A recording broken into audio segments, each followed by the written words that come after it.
Welcome to this week's topic of dates and bonding time.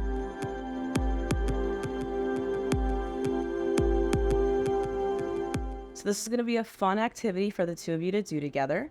I know in our previous chapters, we've really emphasized the importance of spending quality time together, prioritizing your relationship, communicating. And so for today's activity, we're just going to go through some options of how you can choose dates and prioritize them. Really, today is about getting creative and using some of those ideas. However, it might be hard to figure out, how do I pick them? Or how do we set a date for it? How do we make this actually work for us and put this into practice? So the first activity that the two of you can do, either you can pause this video once I give you some of the instructions and go do it, or you can watch it all the way through and then go do this together. The first one is called a date jar.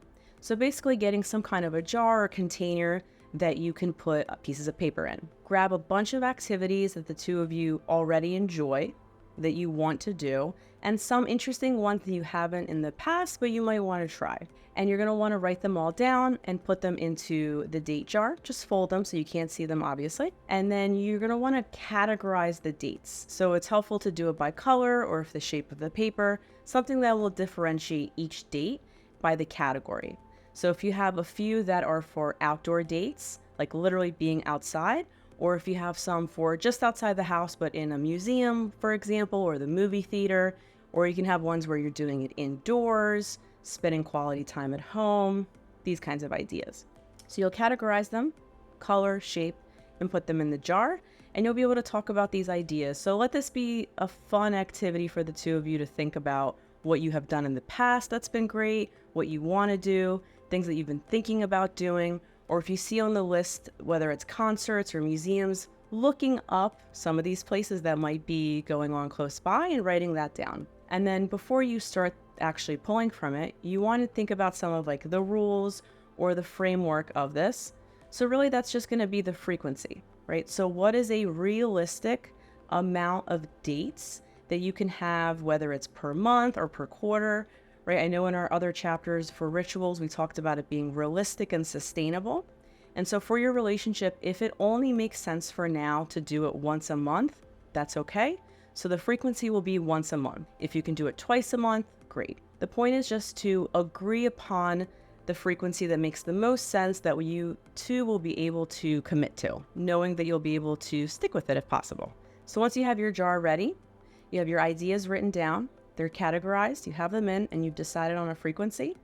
The next thing is going to be, when is that time you're going to pick from it? So let's say you want to do a monthly date. Maybe that day or the day before, right? Or maybe the week before, as you're thinking about the date that you're going to have, the two of you can kind of select out of the jar. And that could be based on the category, or you can just do it at random. And then once you pull that out, you can see and kind of talk to each other if you have preferences or if it just doesn't make sense for the time or the weather, right? Like if you have something that's a concert and you can't find a concert nearby after looking, then you can kind of pick a new one, right? So this is going to be fun, not as much pressure, something spontaneous the two of you can do. And it takes away having to make that decision ahead of time of figuring out where you're going to go, what you're going to do, asking each other, right? You can pick something out together and see if it makes sense. And that could be your date. Another way that you can go about picking dates is if you want to have each partner alternate who gets to pick and plan the date. This can be really fun if you just want to have one person take on that role, put in the effort, see what they come up with, and really have it be a surprise, something fun that you look forward to and can anticipate. So very similarly as the other jar date option is think about scheduling first. What is the frequency that makes the most sense, and on what date can you have this planned out for so that you know ahead of time? So the two of you know next Friday is going to be our date night. One partner has no idea what it's going to be, which is a fun surprise. And the other partner has some time to think about it, plan it, and get it ready for the both of them. And so each partner can alternate between picking the date. So let's say this week, partner A picks it for the following date, and then partner B picks the next time when it's their turn to pick and plan the date. You can also share preferences. So for example, if it's your turn to plan the date, you can kind of check in with your partner and see, are you in the mood to go out somewhere or do you want to stay home? Kind of having some preference and category can help narrow things down but it'll also be able to help the two of you choose something that will actually be fun and you'll want to engage in, right? We don't want this to be another chore. We don't want this to feel like something you have to do or check off the list. We want the two of you to actually enjoy your time together. And so, if you've had a really stressful day and you tell your partner, I know that it's your turn to plan, but can you actually do something that we do at home? I'm just really tired. I don't want to go out. Great. So then you'll have that list of ideas and you can pick something from at home and your partner can plan what they want to do there. This could even be, the show Chopped. You can pick out a bunch of ingredients from the store and then the two of you can kind of concoct and think of a recipe together to make. You can put on music, have a little bit of wine, and enjoy the evening cooking and doing something fun together. It's a little bit different than just making dinner and sitting down together, which is also nice, but it adds another layer of something spontaneous. And so once you share those preferences, you have your date, you're switching back and forth, so each person can take responsibility of that date. Afterwards, you want to spend some time reflecting and talking about it. How did it go? Right? Like, was it tough for one of you to plan all of it? Did it cause too much pressure? Or actually, was it really fun? And this is a new way you want to spend having dates done.